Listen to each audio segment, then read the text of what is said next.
Hello, America. Welcome to the Junto Podcast, where we promote the practical applications of critical thinking and bold creativity. I'm your host, Edgar Mills. Thank you for joining us.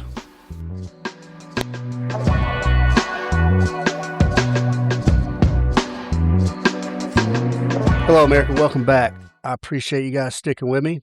Today's a special episode, a unique episode. I got my friend Will on, and me and Will met through shooting. You just came out here to shoot, and we became buddies, and we got a lot of common interests. So I'm going to introduce you to Will Stevens.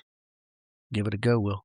Yeah, my name is Will Stevens, and I don't know, been shooting for a minute, and I don't know, bought my first gun probably around early 20s as soon as I could, and been trying to get better. So eventually you meet more cool people, and found my way out here. So I've been shooting with Edgar for the last couple of years, off and on, and having a good time. And yeah, so we've become friends, and yeah, that's it. Blessed. So I want to have Will on. Everybody, we were just talking about this. Everybody's got a story. Everybody's got, some value to add to the conversation, whatever that conversation is.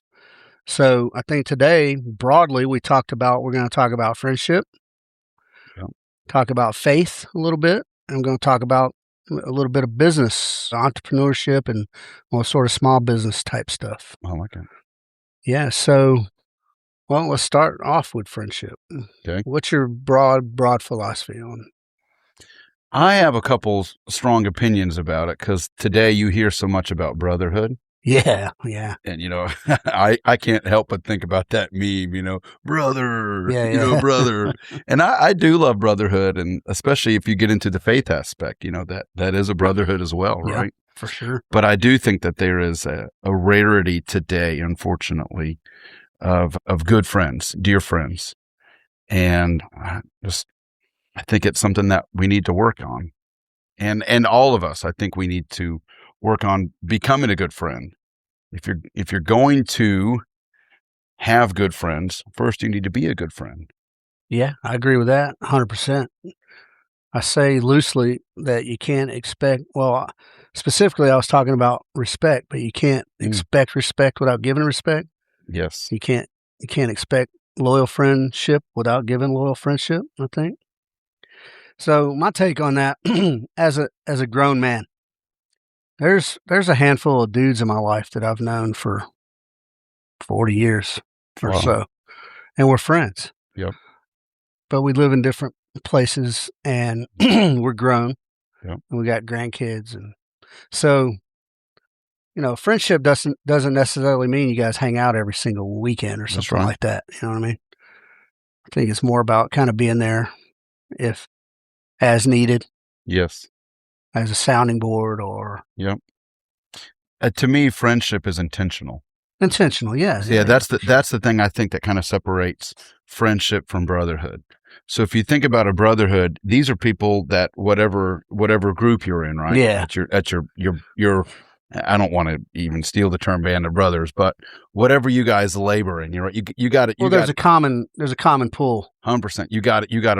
You got a bunch of buddies at the gym, right? Yeah. Buddies and brothers at the gym, and then you might have a group you go out and shoot with, right? But to me, the friendship thing requires intentionality, and also too, a level of care and empathy, because there's also, you're going to get into, hey, I care enough to ask, how are you doing? How's the family doing? You might not get into that with certain circles of buddies and brothers. There's levels, and also too, I also think when I think of like you said, concentric circles, right? Yep. You get out of that tight friendship thing, and there are brothers that are not by choice, that are just part of that circle because you guys share the same circle. I think about this in the faith. Yeah. There's a lot of, the circle of faith, right? People at your church or people in your faith community, right? Most of them are not there by your choosing. they are in that circle by their choosing, right? And you have common interest. Obviously, you're united around a common cause, faith, right? You're united around that. Whether it be the gym, let's just say the gym, you're united around a common thing, right? We all live together, but you don't take the extra step of the intentionality, which would be that, the circles begin to get smaller. Yeah. Yeah. Yeah. So you got things that bring people together. Yeah. And then I mentioned some of the guys in my life that I know. Well, I mean, it was literally high school brought us together. Yeah. But that was not a common interest. That was a common requirement. But when we just stayed in touch over the years, and I still consider some of these guys like best friends. Yeah. Even though we rarely see each other. Right. Every 6 months or so, one of us will pop in on the other. Now, let me say this, though. I got a good question for you. Yeah.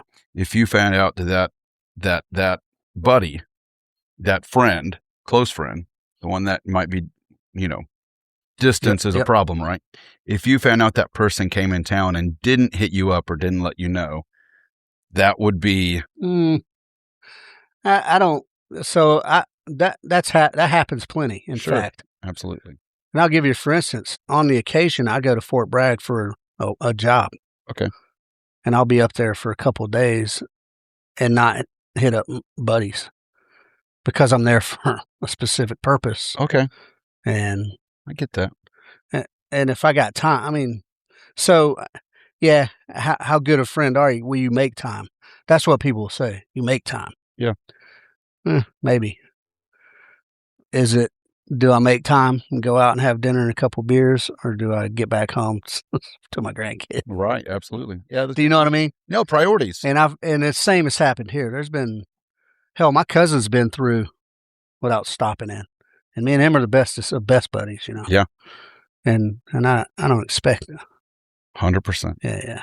I have a cousin who lives in Florida, and every time he goes to Tennessee, he drives right past my exit.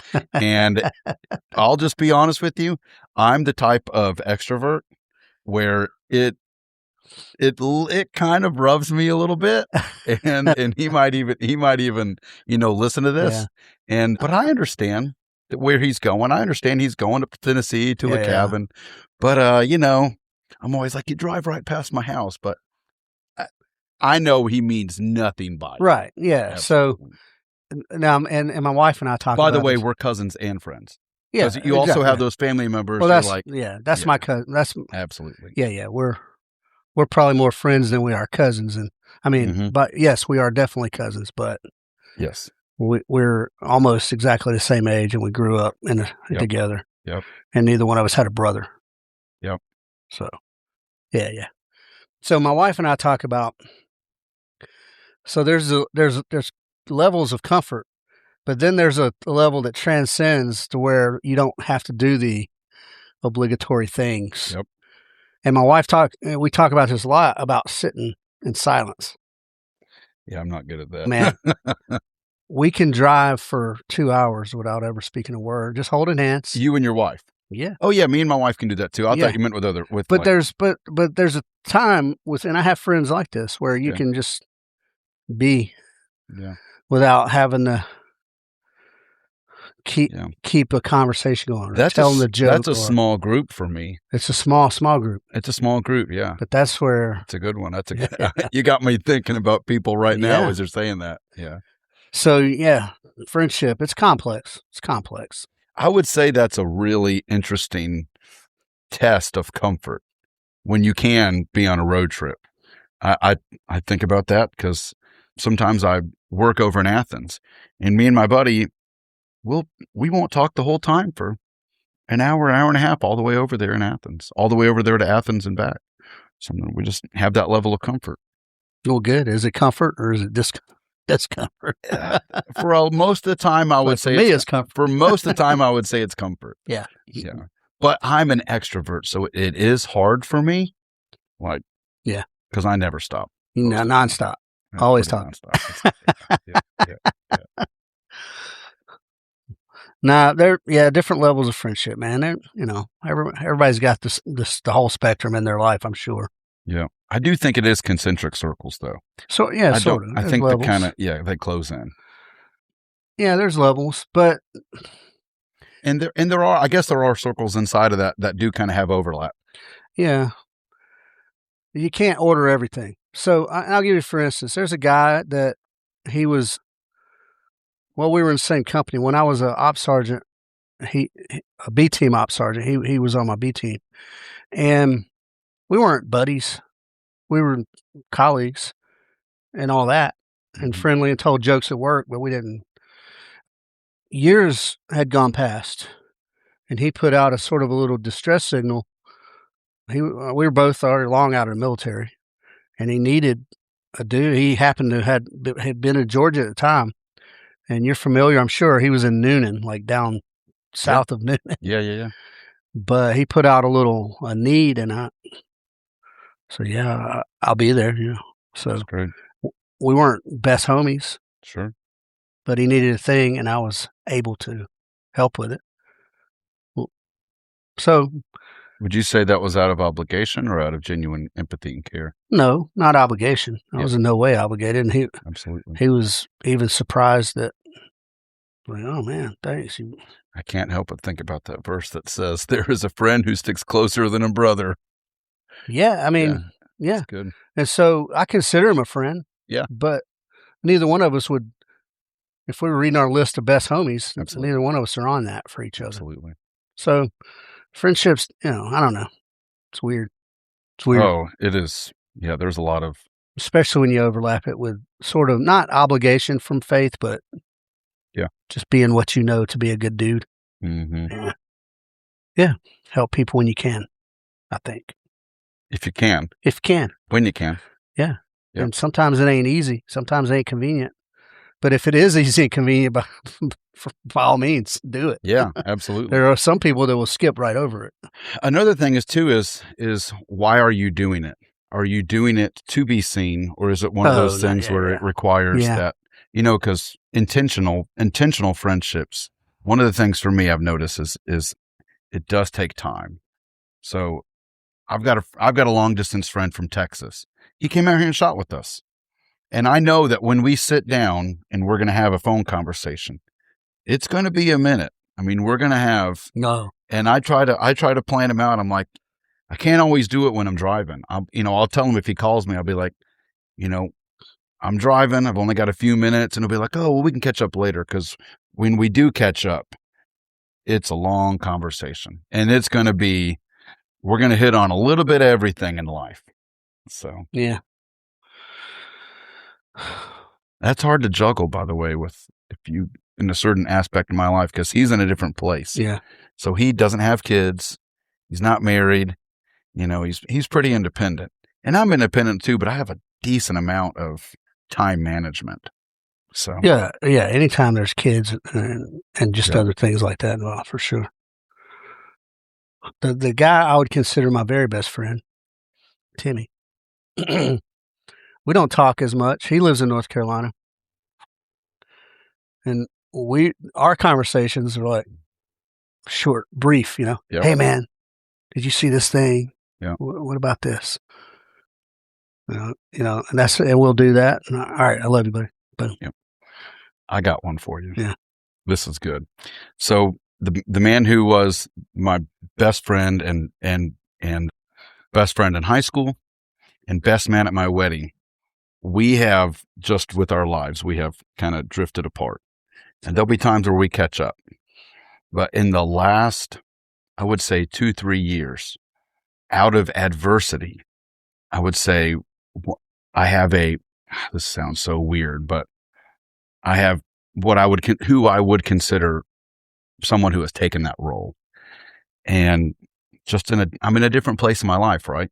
And this is someone that I see a lot, and we have become best friends, and our wives, we go out, and I would consider him one of my best friends. He would definitely be, carrying my casket. And this friendship is one, I'm trying to think. It's like if you have that best friend that you've had since high school, that thing can kind of be on cruise control. Like you mentioned your buddy Timmy, right? I know me and my buddy Jay will pick it up in a little bit. Yeah, yeah. Right. But right now, like, let's say you're only going to have so many people carry your casket, right? I think my brother will. And I hope I'm not planning on dying, but we all do, right? So I think about things like this, and I probably have 5 or 6, but I hate to say this. If you think about it, though, sometimes people rotate out. If you have that group of 5, right? I always tell my kids, hey, you're gonna have 3 really good friends, right? As you get older, people are gonna rotate out. Yeah, maybe. I don't know about out necessarily, but I think it's possible to have more than one best friend. Me too. There's not a best friend. I think that's a I childhood agree thing. with that. I agree with that. Yeah, I Absolutely. think it's just how good a friend. Yeah.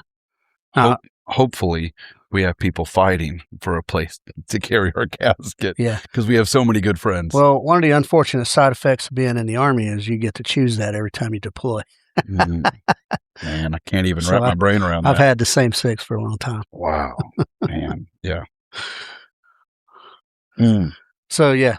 Anyway. Yeah, friends.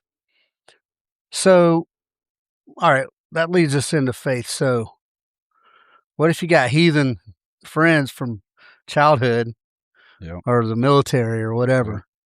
Godless, whore chasing, boozing. And you used to whore chase and booze with them. Yep. And then you found some Jesus and whatever and some stability in life, and they are still doing their thing. Can you still be friends? Absolutely. Yeah, absolutely you can. But the most important thing is who is encouraging who. Right. So are you able to toe the line when you're out with your friend? Absolutely. Yeah. And I'm at a place in my life, and you might be as well, where, the chasing women thing, you're not going to go participate in that. Oh, that's activity. long gone. Yeah. That's long gone. But go have a cigar? Yeah. Heck yeah. Yeah. So in that situation, because I still have that situation for sure, but you just don't. I'm smart enough now to look 3 steps down the evening. That's right. and not put myself in a situation where I'd be blacked out drunk chasing women. So yeah, maturity and stuff like that takes over, but you can still have they didn't their character didn't fundamentally change. They're still your friends. They were your friends because of whatever, even if it was just adversity and military stuff or whatever. So yeah, I think a lot of the secular types, I say that like I'm not. I love Jesus, but I wouldn't be described as a religious pillar of, you know what I mean? Yeah. But a lot of the secular dudes are non-believers or profess non-believers. I happen to think most atheists are full of shit. Me too. I think most of them are Gnostic. They like to cast upon you or Christians in general. Well, you're judging me. You're judgmental and this and that and the other. And as if, I think Christian men need to be a lot stronger. So that way we can, instead of saying, I can't be around that.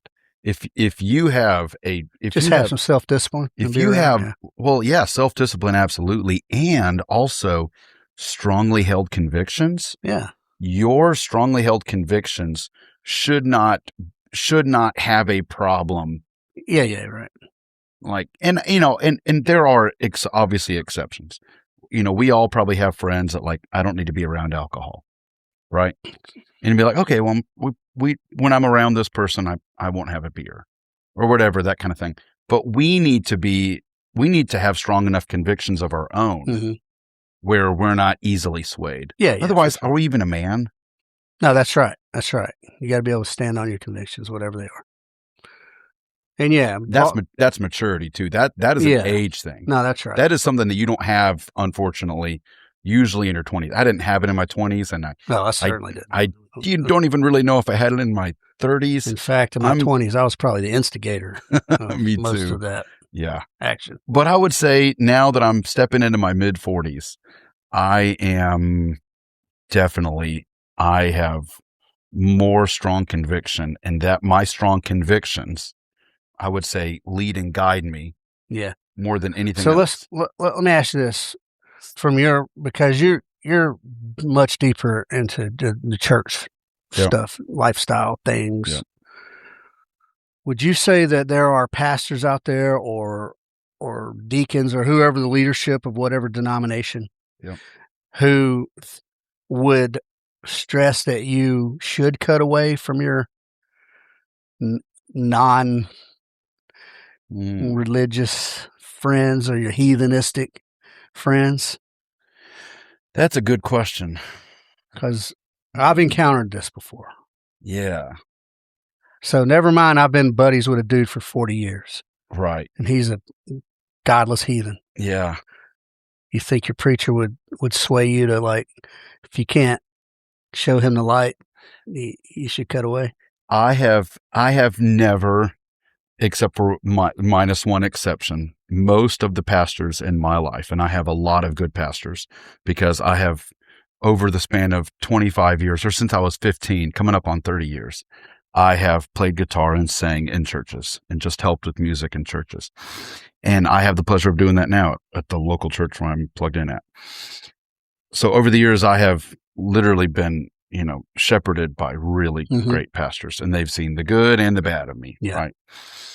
And I would say mostly no. I have not been encouraged to cut off those ties. I think if a pastor is really shepherding you well, I think he wants to come alongside and say, "Hey, what can I do?" Like, don't you think it's bad if someone is saying you have to cut all these ties? No, I think it's bad. Yeah, I do too. I think it's bad, and wrong way. And I also think that a good pastor or a good shepherd of your soul, right, is going to say, "Hey, how can we make you stronger so that way?" Yeah. But I don't know if cutting. Now, if you are literally out there chasing women with these people, a pastor is, I believe, obligated to say, "Hey, man, you need to probably change your ways." Yeah, but that's you changing your ways. Yeah. Also, too, it's actually, I think if it's just the pastor doing that, you've got a problem, because we have a couple really good Bible studies. I do this thing called Sheepdog Bible Study, and we do a Sheepdog Bible Study in Cartersville, and we have people from all different walks of life, and some of them have been out here shooting before. We have people from all different walks of life, and we'll go afterwards and get a cigar, and we'll go do different things. It's a Reformed Bible study, so like, we can go have a beer afterwards. Yeah. But it is not super judgmental. I mean, it's pretty. I think, and also too, it's not led by pastor. Yeah. It's not led by. It's peer led. Yeah. So it's challenging each man to step up and be stronger. By the way, not stronger and be like legalistic. Yeah. But stronger, like, if this is going to cause you to stumble, we need to make sure you're a little stronger. Yeah. No, and that's good. I like that. And I think, without getting away from the genuine teachings of the Gospels and whatnot, I think that kind of almost like friend group, kind of, I guess, if it's peer led, right? Why did Jesus go eat with sinners? No, that's right. Absolutely. But I think most of the non-believer, or not believers, just the poo-poo, the people just who use the word heathens. Heathen, crazy godless heathen heathens. Yeah. I don't think they see all the nuance like that. They don't. I think they see everything as it's being judgmental. They do. And a part of that is you being a little secret guilt in there, or whatever you want to call it. Yes. But they always throw the judgment. It's all judgment. And at some point, we got to be judgmental on people at some point. But that's a different. Has to be done in love. That's a different lesson, though. Yeah, has to be done. Which, by the way, it has to be done through friendship, because friendship is literally based upon love. Yeah. So if the key to friendship is love and empathy, empathy is a non-negotiable. So if it's out of love and empathy, then that's going to. And that's right. And I think a lot of the heathens they don't see it, for some reason, don't see it as being genuine. Maybe from historic whatever, or maybe just from the way the media builds it up or whatever. But that's love and empathy. You just said it, love and empathy. That's it. And if I disagree with somebody's bizarre philosophy on life, it's not because I'm being judgmental. Yep. It's because I disagree, and I can disagree because I'm a grown up. Yeah. If we can't show grace to someone in their walk, right? What? How were we not any different? Exactly. We've all been immature.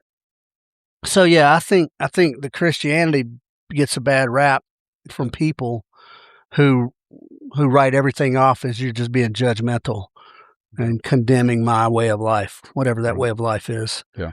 As opposed to it also shuts down the conversation.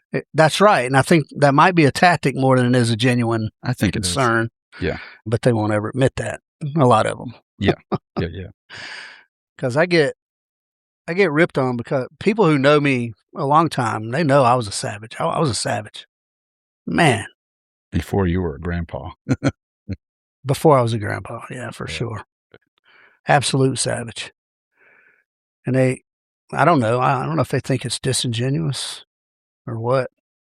I don't know, man. Well, you still have the savage inside of you, right? Oh, I'm savage, all right. Yeah. That's for sure. Just in a different way. That's called maturity. Yeah, maybe. Well, aging, whatever you want to call it, it's good. Aging. It's not a bad thing. Yeah. It's not a bad thing. Isn't it a good thing to realize your weaknesses? Because the older we get, I mean, like I said, I'm just, barely in my 40s. So the older I get, the most important thing I need to realize is like, I don't need to try to load up 3 plates and try to come over here and show off with these boys. That's going to hurt me for the whole week, and it's going to hurt me making money, and it's going to hurt me just with my job. That's stupid. But 20-year-old Will would do that all day. Yeah. That's maturity. Yeah. Is to be able to say, no, that's dumb. Yeah. Like, I'm not doing that. It's not dumb for those guys, but it's dumb for this guy. Well, it's probably dumb for those guys too. Well, yeah, man. Yeah, it's tough. It's tough, I think. Especially if you choose to keep contact with all your old homies. Yeah. Because you love them. And also, too, I will say, I think the brotherhood that you're talking about and I'm talking about is different in service. So there is definitely more of a, I don't know, there's a different kind of connection. You're talking about military service? Yes. Yeah, maybe a little bit. I mean, and I can't understand. I do agree that type of hardship creates probably a little bit stronger bonds. Different bonds. I don't know if it's stronger, but different. Different for sure. Yeah. Maybe. Well, if you think about my buddy is suffering, right? Well, we've suffered together. I need to suffer with him. Yeah. How many people actually go out and suffer together today? Yeah, that's true. How many people go out and intentionally suffer? Right. But that's the military. It is intentional. You intentionally do it. You don't have to be there. You didn't have to go do all that. Oh, that's true. I mean, you were there for your brother, but I mean, there is that bond that, I don't want to call it trauma, but that bond of suffering that you have together. Yeah, sure. So then when you see your brother suffering, you're like, man, I'm going to help my brother out. I'm going to help a homie. Help a homie. That's it. Yeah. So yeah, you love them anyway. Yes. And hopefully they love you anyway. They do. I mean, I know they do, but the ball busting is still, that's a prominent feature around the OSS camp. It is. I was actually just talking to my buddy yesterday after church, and he had been out here and shot, and he goes, "Oh, Edgar, man, there's a lot of ball busting. He does it." And I said, "I like that." And he was a police guy. Oh, he gets an extra. Well, and and I don't think he necessarily liked that. And he's like, yeah, he's like, I said, I like that. I like that. But the thing I love about you, and a lot of people don't do this, is you are the same. Whether you're sitting down with headset on, or you see you out, or you're on the range, you are the same. You don't have different masks. Yeah. And you don't have a pose. And I I'll make a shameless plug. There's this thing called Wild at Heart. It's a great book by John Eldredge, and there's this thing that we do on once a month. Friday night, there's these awesome things called Wild at Heart fires. And you go and you bare your soul to other men, right? And what's said at the fire stays at the fire. And at that Wild at Heart fire, we talk about the pose, the mask. And what most people do when they stand up and they introduce themselves, they say, "Hi, my name is Will Stevens, and I do this," right? So their identity, their pose, what they hide behind is their accolades, what they've done, right? Or their job, which is really just part of their mask. Mm-hmm. And that is one thing that is very, very common, especially in, I think, the tactical world. Dude, you're rolling your eyes right now because you know it's so true. Yes. And it drives me crazy. So, and I think when people see genuine, the good and the bad, like not built up layers of the onion, but they just see who you really are, you might rub some people the wrong way. But you've done it a few times, I'm sure. Yeah. Yeah. But, I try to explain why. I try to explain, of course, with my buddy that I was having a conversation with yesterday after church about you. And I said, he does it like this for that way. That's the reason why, because he wants people to be faster. Like that probably. Well, and specifically for cops, it's dosed in with a lot of ball busting humor, but cops have to be better.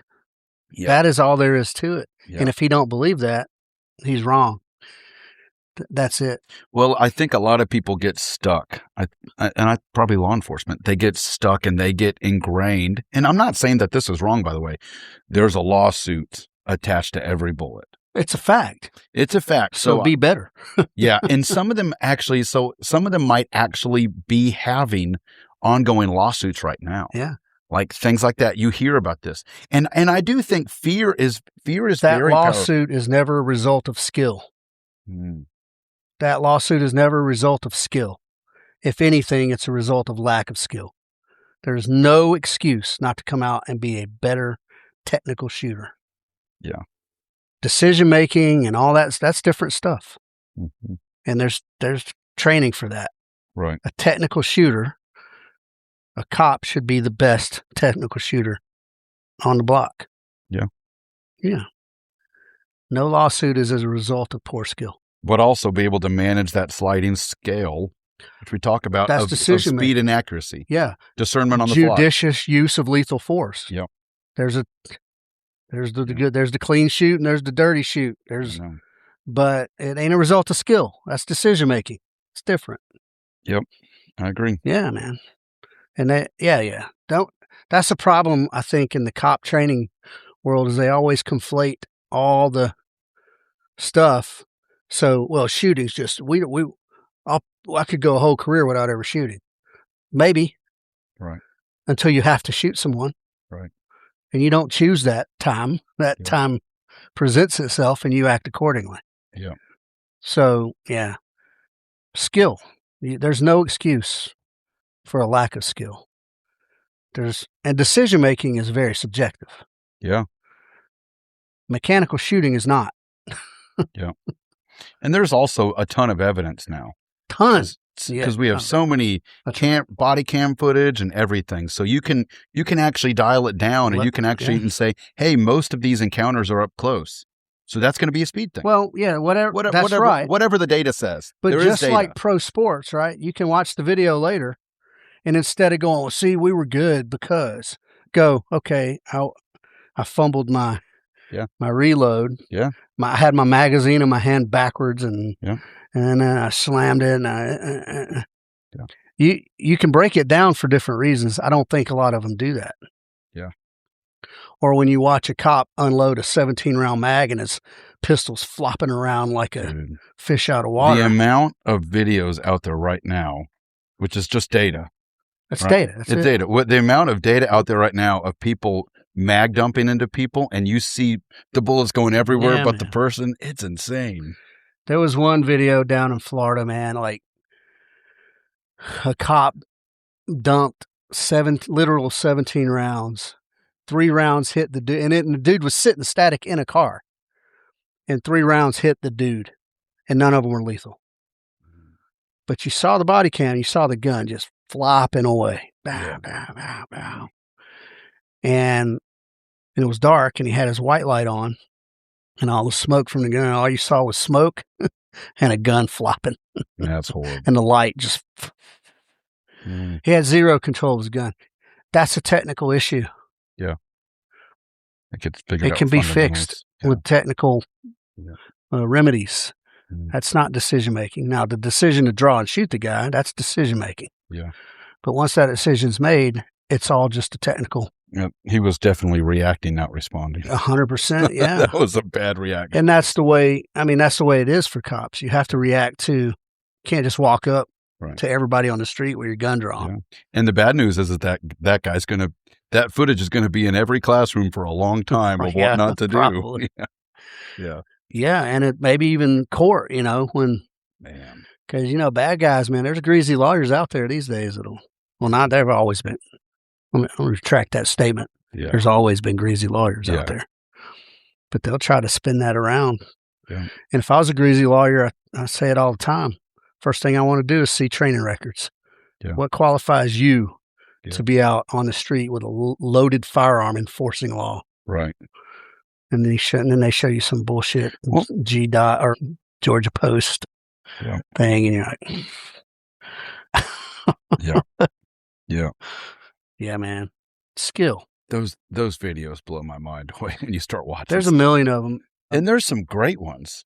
I mean, there's some where you were like, on wow. YouTube has got just a treasure trove. There's some where you look at it and you're like, man, incredible skill. And there's a few. There's a few, but it seems like there's more videos that are coming out of lack of skill. I like that one recent, it made the rounds, man, where the cop, he's drinking coffee and he pulls up, takes a sip, puts his coffee up, gets out, goes to the trunk, pulls out his AR, jacks it. Pow! Yeah. Suspect down. It was a bit of a distance, too. Yeah, I don't know what the distance was. It was more than 50, I think. But yeah. The guy was calm as a cucumber, man. That one in the interstate one where the guy takes the rifle and he's chasing after him.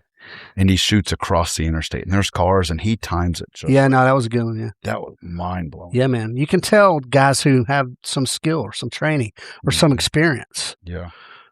And then you can tell the ones who go into a homosexual panic immediately. It's true. And that's not what you want, man.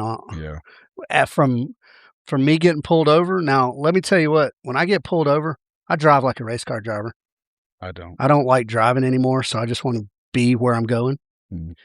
When I get pulled over, man, I'm both hands not only on the steering wheel, but on the left side, so they can clearly see both hands. Roll the windows down a little bit. And I'm calm. Hey, man, yep, right on.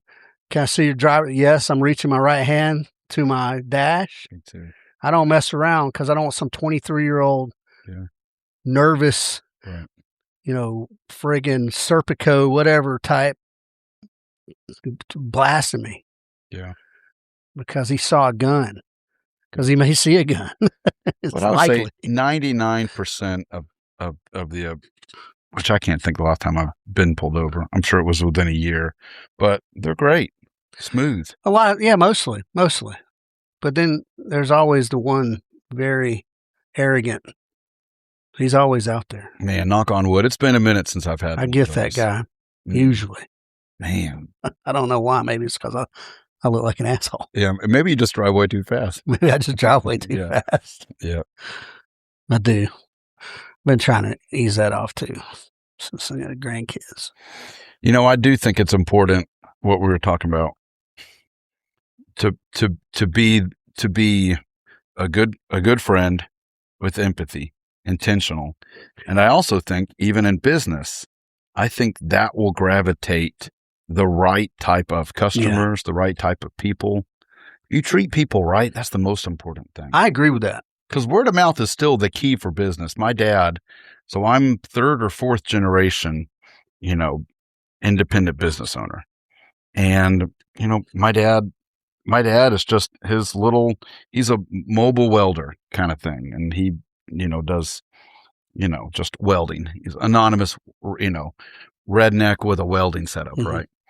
And he always told me, always pounded into me growing up, Word of mouth, word of mouth, word of mouth. I've tried different things, son, but word of mouth is the best. And I've tried different advertisements too. I don't think you can beat a good reputation and word of mouth. Well, I think you need the good reputation and word of mouth. Yeah. I mean, if I was to get on Grok would, type me up some, beautiful plan on how to expand my business. But I'm not trying to get 5 employees. I just want to be able to provide for me and mine. Yeah. Like, that's it. So I 100% agree. And that's a philosophy I use. Now, again, I'm not overtly friendly. Yeah. But and by the way, you cannot please everyone. I am as advertised. Yeah, absolutely. I think the skill is what matters. It is. And knowledge too, skill and knowledge. And knowledge and experience, all that. Yep. And I am relatable, even though I bust balls. And I talk about this sometimes on the podcast, when I'm talking about leadership or business stuff. And then I think to myself, well, I'm not exactly the template for success, so maybe I'm wrong. Yeah, but you say that, but you are a very joyful guy.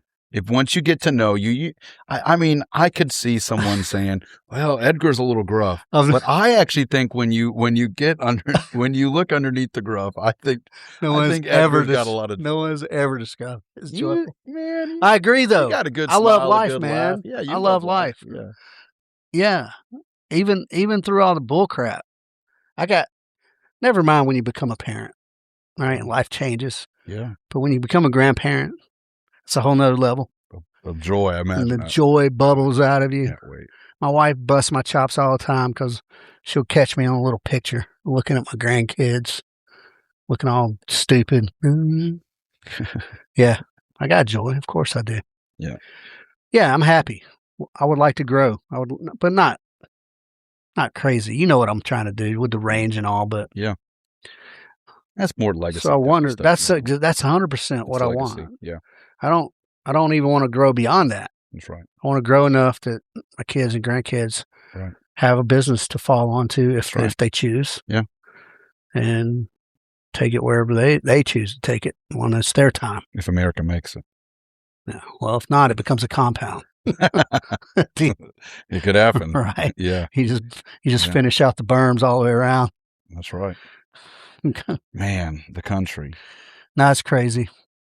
Yeah. So speaking of that, politics. So you mentioned something that was super fascinating. You text me something and said you believed that that libertarian was the most faith.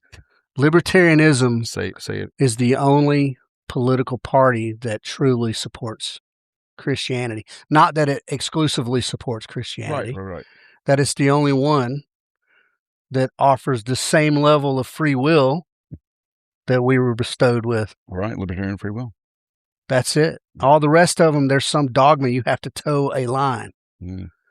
And if that violates your Christian faith, then here's the political line. Right. I think a lot of people are probably interested in this because there are so many people that are just, they're kind of done with the two wings. I don't think enough people are done with it, but yeah, I agree. Well, I think there is a turning because we were out here on Saturday, and you're going to have a couple diehard right wingers, right? Mm-hmm. And man, I'm the best of dudes, the best, right? But you are seeing people that are kind of starting to say, and they're saying it because they believe in it, two wings of the same bird. And that is something that happened to me probably around 40, I would say. It doesn't always happen for people like that, but I would say around 40, I had a couple epiphanies. Politics was one of them. And me and you both, I think we probably voted the same way. But the thing that you keep hearing, and I've heard for 20 plus years, is a third party system. It can't work. You can't, it would just ruin everything. And I'm like, ruin what? Well, that's what I'm saying. The people who are saying this, a third party can never work. Are they saying this because it's a fear thing? Well, it is that because the Republicans swear to you that the libertarians pull from their vote. Yeah. But then the liberals swear that the libertarians pull from their vote. Right. But check it out, they're both right. Because in the Libertarian Party, there's more liberal and more conservative people intermingled, Right. all agreeing to respect each other's rights, believe it or not. But is it organized? No. Okay. It is. The Libertarian Party has existed since, I want to say, 1972 or 73. But it's not organized like the big parties. It is. There's a Libertarian Party convention every year. There's state, parties, which I'm a member of. We go and vote in. I'm a voting delegate in our state elections for the party leadership and that kind of thing. So yeah, it's set up like that. But the problem is libertarianism is the antithesis of that the highly structured, the ideology, highly rigid organization. Yeah. And so traditionally, libertarians get about 3% of the vote. Yep. Every time. Yep. When there's a libertarian on a ticket. Right. But here's the thing: is ballot access. Ballot access is a problem because the two parties somehow managed to have say on what other parties, what metrics they got to meet in order to be on the ballot. Yep. You're right. And that's wrong. That's a failure. Yep. It already costs enough money for a politician to try to... RFK was a good example of that, right? Yeah, because that's right.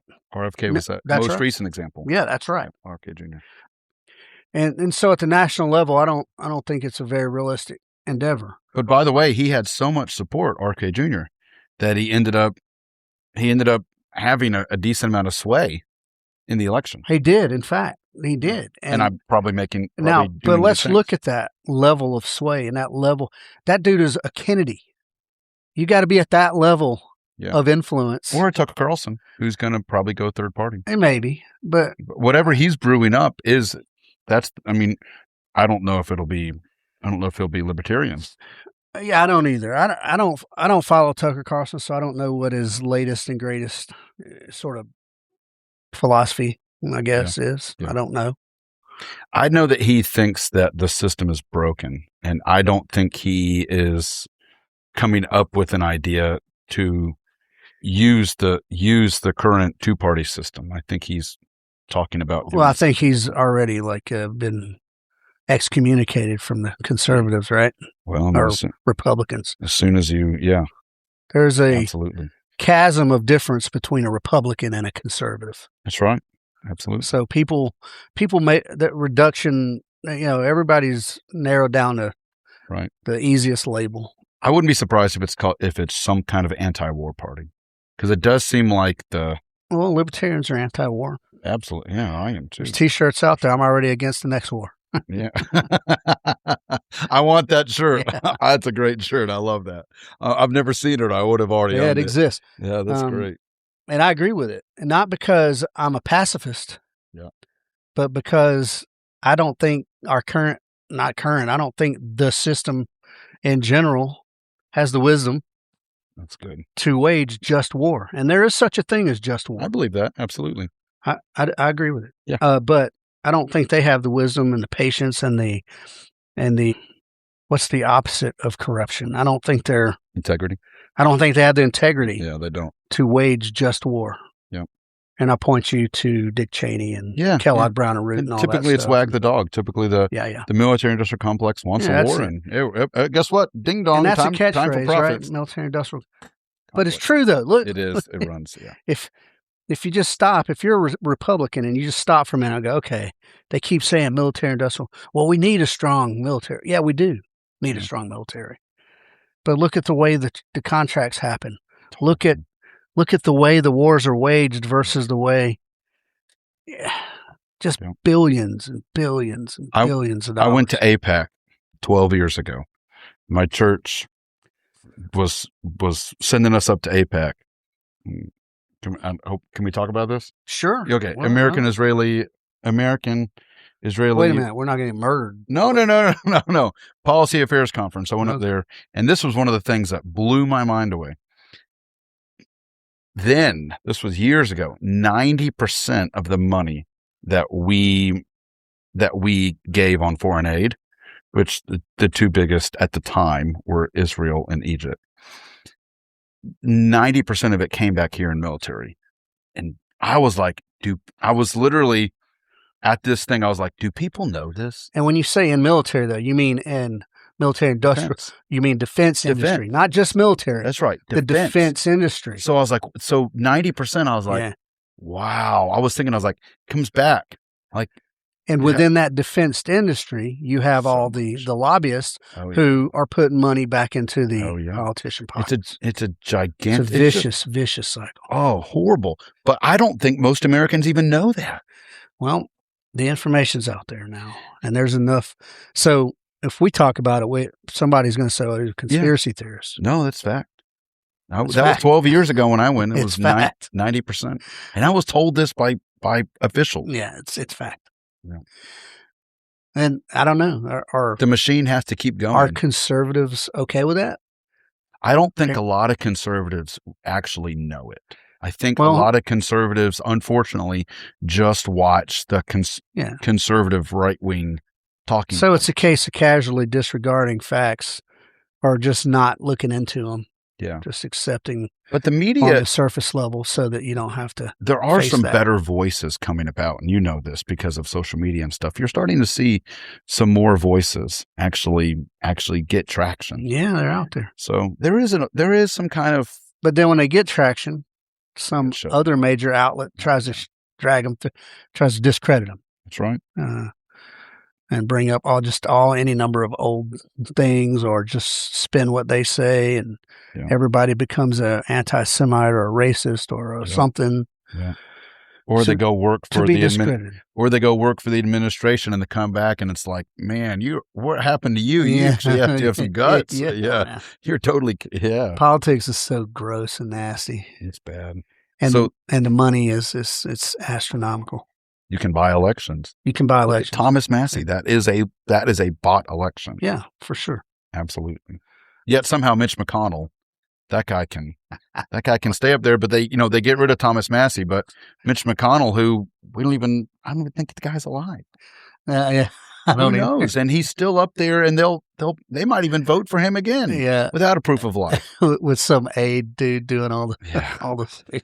Oh man, it's so gross. But it could be happening here. It could happen in Georgia. What do you mean? It does. Yeah, it does. I'm saying the same thing that happened in Kentucky by elections. Fraud. No, the fraud. I've said this 8 million times. As long as there's been elections, there's been fraud. As long as there's been government, there's been fraud. It's just a part of the beast. Unfortunately, it's now an accepted part. Literally back in the day, they would snatch a politician up, tar and feather them, or straight up hang them. It's become, all this stuff's become accepted. That's right. Because for a lot of people, there's nothing we could do about it. It's just the way it is. And a lot of libertarian, like the anarchy types. So within the libertarian sphere, there's the whole spectrum. Yeah. And a lot of them, voting is for chumps. Your vote doesn't do anything. Reject the system. Don't participate. Well, I don't know. Who was it? Epictetus. Somebody said that you may not take interest in politics, but politics takes an interest in you. So you can call yourself not participating in a system. You're participating in a system. By not participating. Yeah. There's still a system that you're in. That's right. You can do whatever you think your rebellion is. So I do vote, and I think it's much like every other constitutional right. If you don't use it, you lose it. Yeah, absolutely. So I vote. I think voter confidence, just in general, confidence in the system is at an all-time level. Yeah, I agree. And I think you're going to see in this next election, you're going to see the data that proves that literally less people voting because they think it's just totally, throwaway. Yeah. So let's couple that with voter fraud, and that's how you get a one-party rule. Well, isn't that what we have now? I mean, we kind of have. I mean, it's a uniparty. In function, yeah. Yeah. In name, no, but in function, yeah, essentially it's the same. Yeah. The government. That's what it is. It's the debt. The government. debt keeps going up, and when it's ding dong time for war, it happens. Yep. Bad. It's madness. And then all the noble young men who go and fight and then get smoked. Yeah. Yeah, that's all noble. And then there's parades, and then there's memorials, when all of it could have been avoided. Yes. Could have been avoided. Yeah. Yep. It's gross. Yeah. Libertarian is the only rational party. And that's not hyperbole. It's the only rational. Look at the party platform. Go to the website and look at the party platform. It's the only rational party. Do you think it would help if some of the candidates appeared to be more legitimate? Well, yeah, it would help a little bit, but I think I'm going to go ahead and tell you, I voted for Gary Johnson back in the day in the 16 election. Yeah. I have friends that voted for Joe Jorgensen. Yeah. I think she's as legit as it comes. Now, I always make jokes that nobody busts balls on libertarians harder than libertarians. Yeah. Because like I said, there's the spectrum. So you got purists, and they hammer on the people who are moderate. Right. People who want to okay, we can work within the system. We can try to maneuver and make some changes. And then there's these people that's radical. No, we got to destroy the whole thing. And so, but I think Joe Jorgensen's, I hope she runs again. I'm going to vote again.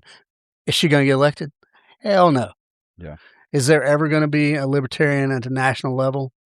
Not for, is it possible? I guess, but since 1972 or 3, that hasn't happened. So, but the best way in would be local. That's the way I see it. Yeah. That's the way I see it. Reasonable people at the local levels, because that's the Democrat strategy. Yeah. Except what they do is they take big money, billionaire donors, and they go to select. They buy influence, right? They buy influence. So let me ask you a question. In this current world we have, where you have lots of influencers, and some of them are amazing, incredible, and you see this massive awakening that's happened. I follow a couple people on, just on Instagram, which they're on all the platforms, right? I mean, they're not just on this, they're on all the platforms. And it does seem like, because of information getting out there right now, which is just information's everywhere. I mean, we're not at the information age. I mean, we are at the peak of information. If you want any information, we've surpassed information. We're at the misinformation. Unbelievable. Yeah. All the information's out there. Now we're at the point where it's all being manipulated. But now there are some voices. Now there are some voices that are out there that are really, really, really influence. Powerful. Yes, they are powerful. Let's look at Rogan, for instance. Yep. Good example. Do you think Trump would have been elected without Rogan? No. I don't think so either. Yeah, I don't think so. So, the influences are out there, but that's rare, though. Rogan's a rarity. Yeah. There's only a couple dudes up in that sphere. That's right. But I don't think that they are playing the left-right game. Well, I don't think anymore. Rogan is.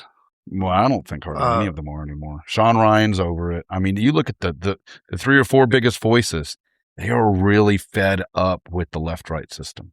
Yeah, I concur with that to a degree. Now, by the way, talk is cheap, because, I mean, once the election comes around. No, that's right. We might find out. And then one of the social media thing's a double-edged sword as well. Yes. Because once you put yourself out there and you've expressed all your opinions, then they start to get used against you later on. Yep. And I'm not at that point yet. So in 2028, maybe. All 28 people that follow me. Yeah. The influencers, if they had truly had it, so it's the platform too, I think. It is platform, yeah. Because if they truly had that influence, why wouldn't they run for office? Yeah. And do the same? See, I think that's the next thing. I think the next thing you're going to see is some of these influencers actually go ahead and lay it all on the line. And I think that's what Tucker's getting ready to do. Maybe not him, but I think he's getting ready to go all in on, I want to change the system. Yeah. Do you think Tucker Carlson has been consistent enough over his public life Probably not. to Probably not. avoid all that scrutiny? But the thing is, though, is if you listen to Tucker, and I don't listen to him religiously, but if you listen to him, he's the hardest on himself. He doesn't claim to be, he just claims to be a guy. He doesn't want any. I mean, if his biggest thing you've heard probably from him is this war cycle has to stop. He's very anti-war. Well, I'm going to tell you my thing about Tucker Carlson for me, and it's shallow. Oh, okay. But when he was, I think, wasn't he on Fox News for a while? Yeah, he was on all of them. Yeah. And every time he came on, and he comes off like such a cunt that I want to punch him in his face. Whatever he's saying, it doesn't matter what he's saying. Yeah. He was he's a snarky. He does. About him. Yeah, he does. And I go blank, Yeah. and all I want to do is punch him in his face. Yeah. That's what I think about Tucker Carlson. So I never followed Tucker Carlson. I know a lot of people that think that same thing. And so there's that. And I used to think the same about Glenn Beck. Yeah. I would agree with some of the things that Glenn Beck had to say, but Absolutely. I wanted to punch him in his face. I'll tell you, the only person I think in the last, and I hope you agree with me on this, but if you don't, you don't. But the last person I think who has just been brilliant and who had zero snarkiness, in my opinion, was Charlie Kirk. So I agree. Yes, I think Charlie Kirk was legit. I don't think he was snarky. I think he just laid facts out and was just demonized because of the. Yeah. I think he was just demonized by the big machine, the left machine. That's right. Now, some of these people have already peaked. Like, I think Tucker has peaked. I mean, obviously, sorry, Glenn Beck fans. Glenn Beck has peaked. Yeah, but Charlie Kirk hadn't peaked. He was.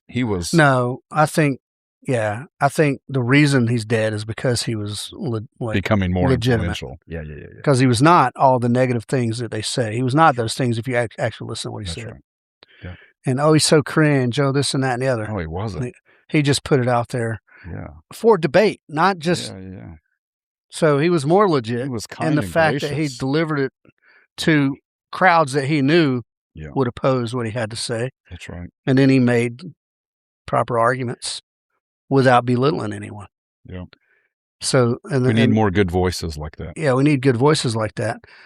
And that's just it. How do you have a good voice and not be polarizing these days? How do you bring the left and right? So there's the left and right. Yeah. I don't believe there's much of a center as far as all the media and everything goes. I think the reality is there's an enormous center of regular people. Yeah. And they just don't participate in this, the theater. I agree. But the optics are major left, major right. Because when those regular people pull up Instagram to look at motorcycles and titties and they got some hyperbole, they check out, boom, done. Yeah, absolutely. That's it. So how do you have a rational, influential, if not charming voice to bring to the people where you can pull in? I mean, that guy would be a president, right? You would have to get a guy like that. It ain't Trump. That's the most divisive human being on the planet. Well, if you think about it too, even in the beginning, right, with Trump, I mean, he did come across as It was disingenuous. I know. This last election, what did they do? 100%. Libertarian. Yeah. They lean hard into libertarian, anti-establishment. Yeah. They got personalities. Don't you think that's the system? Don't you think like the system just corrupts? That's the reason why it has to be. It has to be more. The system doesn't corrupt. The system attracts corrupt people.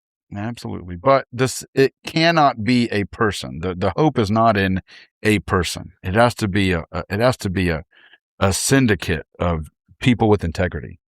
Well, yeah.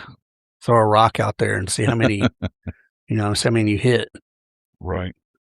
We're probably going to have some kind of reset before that. Yeah, there's got to be some kind, and that's what you're saying. It's got to be a syndicate. So that's a party. Yeah. So, but even in that, there's got to be somebody to bring them together. Hell, it took Jesus to bring, right? Right. Well, okay. So let's take it to Jesus. Jesus, if you think about, the coalition he had, Yeah. right? Completely self-sacrificing. So that's what you don't have today at all. And won't. And you won't. Nope. You won't. And I have the philosophy, the belief, not philosophy. I have the belief that it's not going to get better until Jesus returns, until the grand finale, because, Well, what gives you that belief? well, I'll tell you the reason why. Why? Well, it says it in the Bible, pretty much, right? No. I'll tell you the reason why. I think entropy. Everything is in an eventual state of, just scientifically, and I'm not even Mr. Science guy, but if you look at entropy, everything is losing energy. Everything is in a state of breaking down. And I think, unfortunately, we're just trying to control the breaking down of what's happening. Now, by the way, a reset probably isn't a bad thing.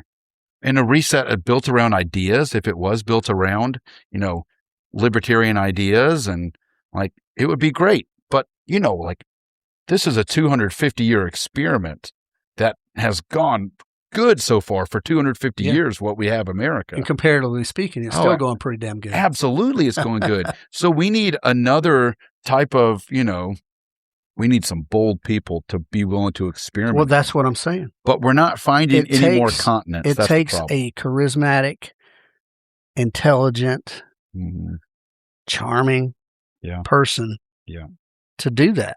And who is that? Where is that person? There ain't one. It ain't Tucker Carlson. No, it's not. It ain't Joe Rogan. It sure as hell ain't Donald Trump.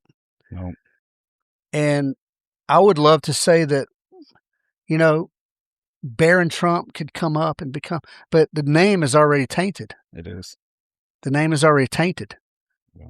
Just like in my mind, the Bush name is tainted. I think if I had to take a guess about what's going to happen, and this is worth zero, by the way, this is worth less than pennies. But my opinion is the pendulum's going to swing back. This conservatives, they have shot themselves in the foot. And I think it's getting ready to swing back to someone really slick, who really, really, and I think it's going to be Gavin Newsom. Nah, it ain't going to be. Well, I think the pendulum's going to swing. I don't think that's a future clairvoyance. I think if you just look at the ebb and flow absolutely, of politics. Yeah. But Gavin Newsom's, speaking of tainted, if that guy ever becomes it, we're that's it. We're done. Well, we're lost as a nation. Yeah. When we've got people talk about Trump being a used car salesman. Right. Gavin Newsom is Trump tenfold. Well, let me tell you let me make my one case for why Gavin Newsom. And by the way, I'm not making a case. No, I know why. Yeah, go ahead. I'm making a case for why this guy everyone should literally be worried about him. Charlie Kirk, before he passed, he did a sit-down interview with Gavin Newsom. You can find it. It's out there. I'm familiar. He sold him. Charlie was completely defenseless. He even said afterwards, he goes, I was going to get him on this. I was going to get him on this. And he was just unbelievably relatable, almost as if he puts people under a spell. That is scary.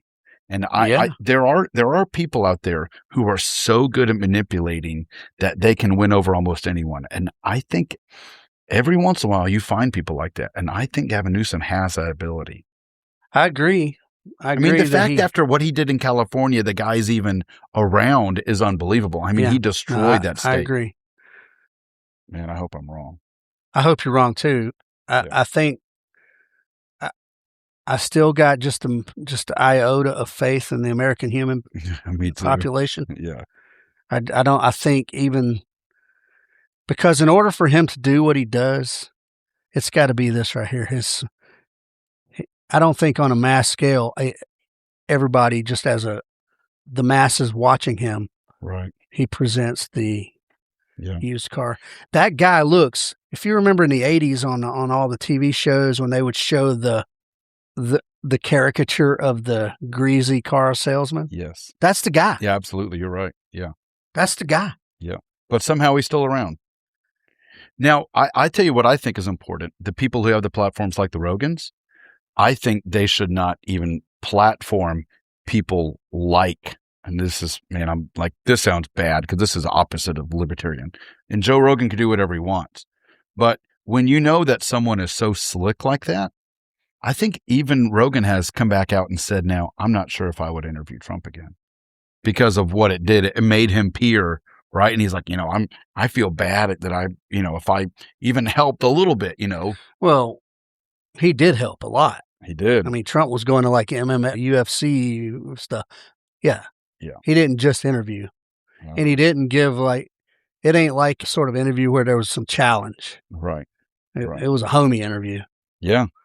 Now, I don't see anything wrong with interviewing Gavin Newsom. If I had Gavin Newsom sitting right here, right now, you'd bust him, though. It'd be nonstop.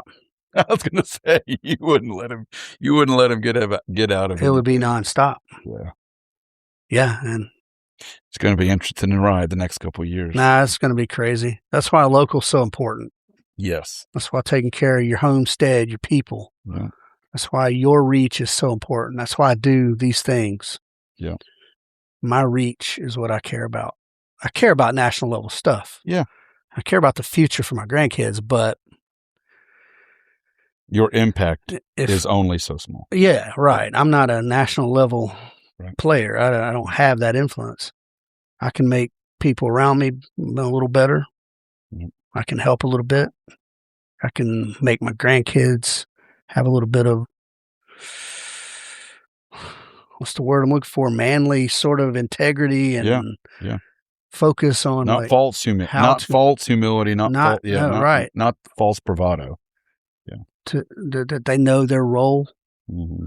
and not just because it's a traditional Christian role, but because that's nature. Yeah. If you reject Christianity, nature still made men. That's right. Men, absolutely. And men still do what men do. They protect. You had Stoics that were not faith-based, and they were good men. Yeah.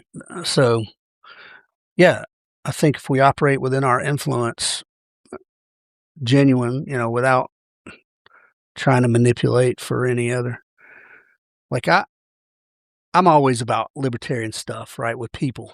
Right. But if I ever busted your balls on politics, right? Like I'm throwing it out there for you. Yep. You can do with it what you will. Right. I do the same with Christianity. Yeah. And that, I don't know, like I said. I've only seen you ever get preachy about shooting stuff. Well, yeah. but the reason why is because, by the way, just to let you know, I do the same exact thing in my business. Yeah. Like the reason I'm good at what I do is because there's a few things I'm very passionate about. Yeah. So I think you should be strong opinion about certain things that you're opinionated about. Well, for me, and I know it's it's antithetical to say I have some humility and then say, right. But the only thing I feel like I'm really qualified on is shooting guns. Defense stuff, security stuff, right? Everything that's on my website, I feel I'm an authority in. Right. That's why it's on my website. That's right. Because all these things I have a command of. Right. So I don't get preachy when it comes to libertarianism. I know a lot about it. Right. But knowledge is different than experience. Yeah. Right. Right. I have 20-something years of experience in my field. Right. Exactly. So that's the reason why I have a very strong opinion. Yeah. You can be passionate based upon opinion. But don't forget that whole index. You might be up here on Mount Stupid. Yeah. You might need to come back down here. That's right. So that's why I avoid getting preachy about Christianity. Yeah. Now, I have a lot of strong feelings about people who reject Christianity. Yeah. Not that I'm judging them, but I think why. Right. I think they're confused about why they reject it. Yeah. And I have a lot of strong feelings about libertarian politics. And then the things I do for a living, I feel like I'm an authority. I will have a conversation with anybody at any time to defend everything I do. And I know you don't go away from a debate on it either. You'll say, hey, absolutely, 100%. I've seen you do it. So, so who do we trust? We need somebody, right, to pull the hell, I don't even know, man. 80% of the population's probably in the middle. That's a guess, but I think you got the fringes on either side that are the most vocal. Yeah. And I think the rest of America probably in the middle somewhere. Yeah. I think the big thing is economics. So if you had someone come in, because the thing that everyone feels the pressure of right now is the economy. So, and I think that by the next time the election comes around, economy probably won't be doing much better. So when you look at polls, people say economy. Yeah. But then people vote on shit like abortion and like, Oh. you know what I'm saying? Yeah, but that's because that's how they manage people. That's how they herd people. No, I know. They herd people into groups. But that's what I'm saying. Oh, I think the economy is most important. But then when it comes time to vote, well, I can't vote for the guy who has the best economic plan Right. if he's pro-abortion. Right. Or anti-abortion. Yeah. You see what I'm saying? Yeah. I'm that way where I tell people literally the thing. And by the way, now that I'm becoming more mature and I'm, stepping, in the middle of my 40s, don't know if I'll be using this philosophy, but for a long time, my philosophy was I vote on guns. Mine too. Yeah, but I don't know if that's the best. Well, libertarians are pro-gun. Absolutely. No, libertarians are Yeah. liberty. I have voted libertarian before on local level. Libertarians are pro-liberty. I'm not saying I'm going to vote for Joe Jorgensen, but yeah. Now, look, I just got finished writing up a podcast on abortion.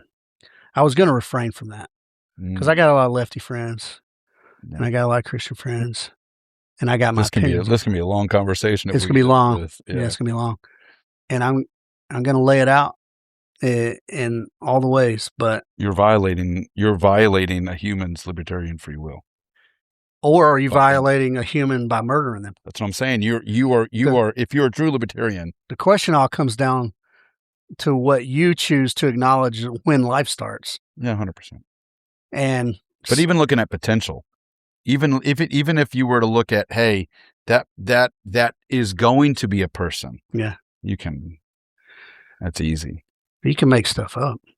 Yeah, but you know what that's going to be. Yeah. It's like the Bill Burr joke. Me, like you pull the cake out of the oven. No, to me, that was going to be a cake.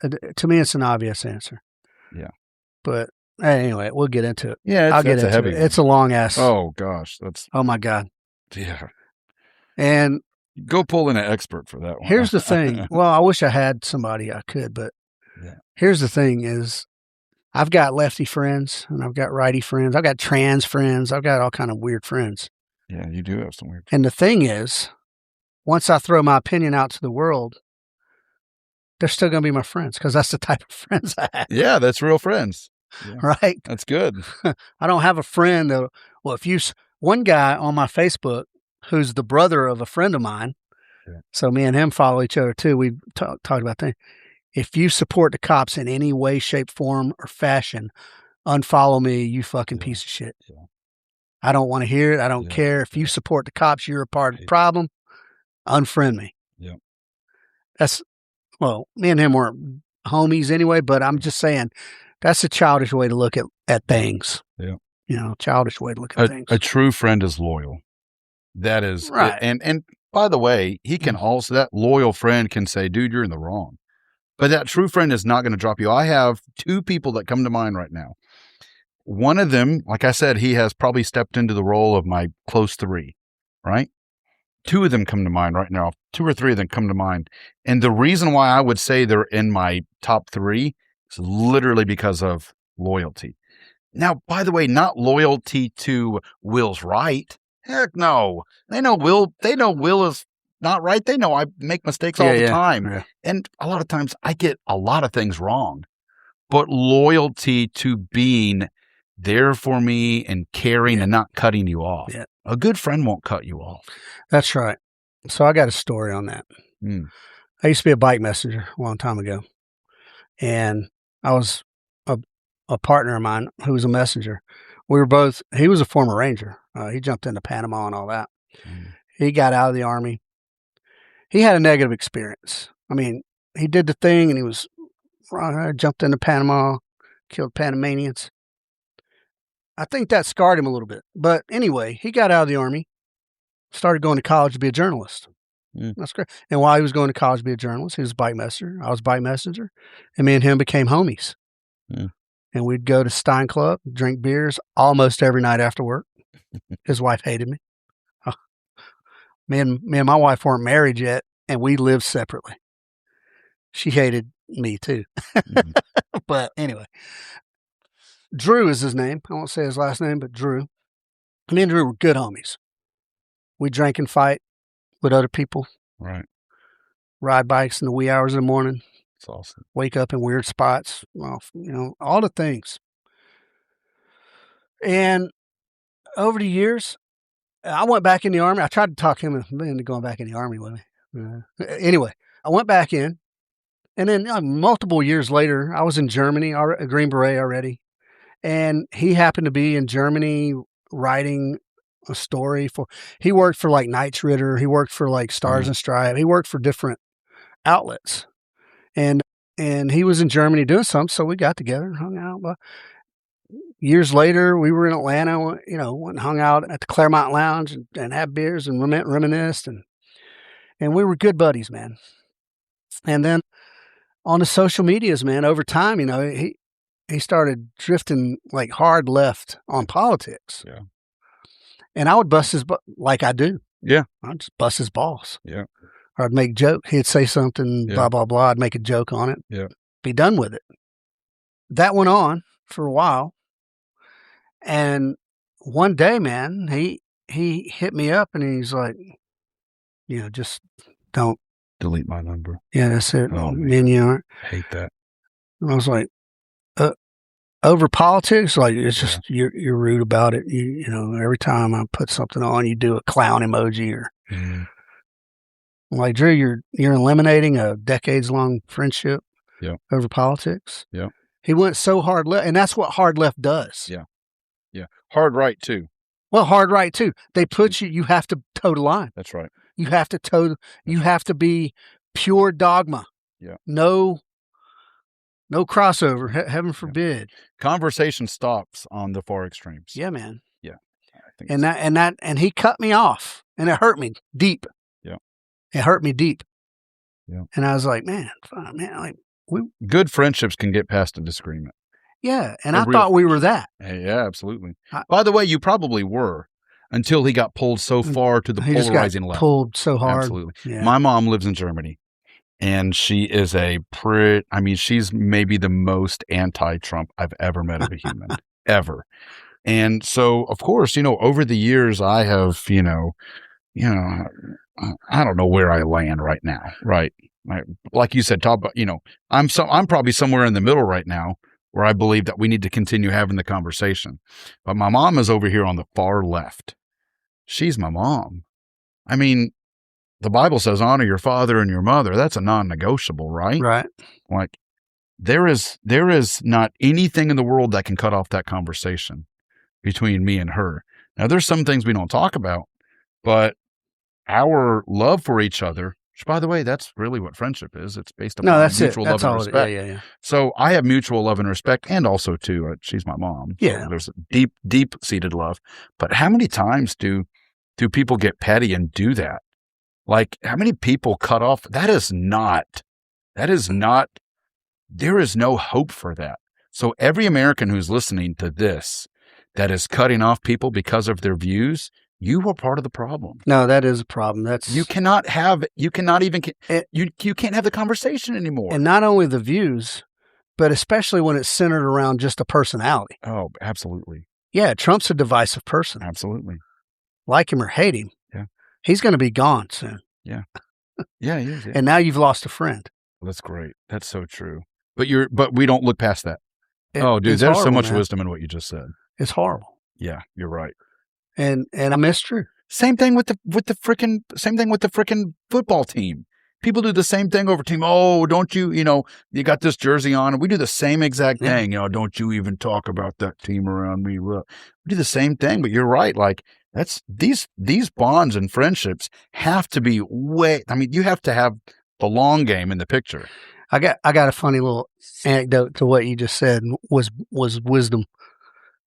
A friend of mine, his name was Clint. Anyway, we went through the Q course together, or we went through training together he went to the Q course before. Anyway, we were sitting at the brew house. What was the name of the place in Fayetteville? Anyway, it was like a brew pub thing.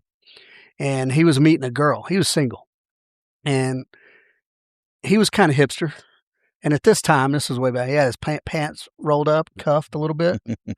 And the girl comes in, smoke show, hot, sits down, and She giggles and says something about his pants. And he's like, and I say, Clint, if you roll those pants down, I'll bust your balls.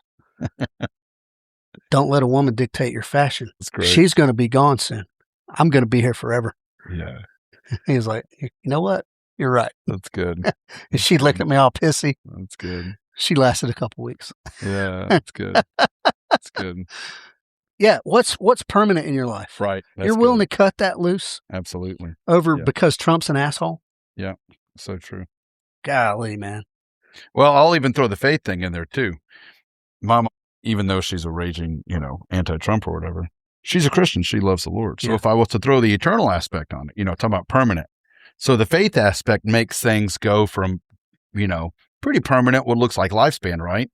But when you throw the faith thing in there, it throws a whole nother thing of true permanence because, we believe in being with the Lord afterlife.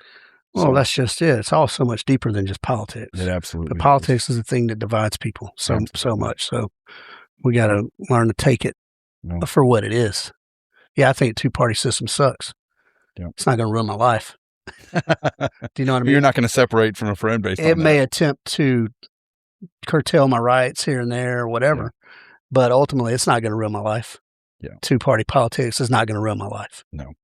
Losing a friend, that chips away at my life a little bit. Yeah, you're right. Absolutely. Yeah. So, there's that. It's good. All right, buddy. Final word. We're about an hour and a half. That's crazy. It's good. Been an easy conversation. The way it should be. Oh, man. We could go on and on. What you got? Final wisdoms for the world. Oh, like I said, the 28 people that listen. Final wisdoms. Man, I would just say just be a good friend. Just simple. Just be a good friend. If you're looking for good friends, just be a good friend. That's it, man. I think this world, we just need to find some good homies to do life with. Just be a good friend. Find things that unite. You're going to find things, I think, unite around common beliefs. And they can't be just interest. Interests are one thing, but beliefs are rooted in conviction. So even talk about, libertarianism. That's more than an idea, right? Those are some deep held beliefs. So I think interests are important, by the way, but there will be a time where you don't go to the gym. That's an interest. Fitness is a little more. There's some ideas behind it. So if you can meet with people and you guys have common held beliefs, that's going to make true, good, long-lasting friendships. Yeah, and it transcends the hot topics. Yeah, mutual respect for each other. And man, don't cut a friend off. I mean, we can all think about people, and we can probably also think about ways that we have been, man, I just can't talk to that person anymore. Well, come on. Put a little effort into it, okay? Yeah. Just be a good homie. Yeah, be a good homie. All right, man. That's a good takeaway. That's good. Be a good homie. Yeah. All right. Well, thanks for coming on. Thanks for having me. Yeah, man. It's been pretty good. Pretty good one. Good people. Thank you so much for listening. As always, go to all the websites, ospreyshoesolutions.com. That is now the central hub for firearms training, security consulting, and leadership and teamwork development. And then, of course, there's thejutopodcast.com. And then if you feel so charitable, please consider giving to givesendgo.com/help a homie fund so that we can help those in immediate need around in our reach. All right, good people. Thanks so much for listening. I love you guys.